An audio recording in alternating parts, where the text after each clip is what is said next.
This drone can transform its shape mid-flight, autonomously decide on new formations, and navigate through tight spaces on its own. And as surprising as it sounds, the inspiration for it came from ancient mythology. In his workshop located in Tokyo, Moju Zhao works on what might be the future of the drone industry.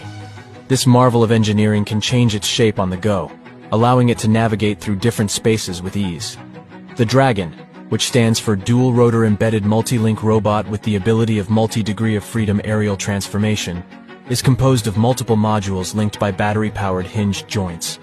These modules, equipped with maneuverable thrusters, allow the drone to make autonomous decisions on how to change shape to navigate past obstacles. Led by Moju Zhao, the team was able to make the Dragon stay airborne for around 3 minutes. Now they are looking to increase its modules, and even add grippers, to enable it to pick up or manipulate objects. But the innovations don't stop there.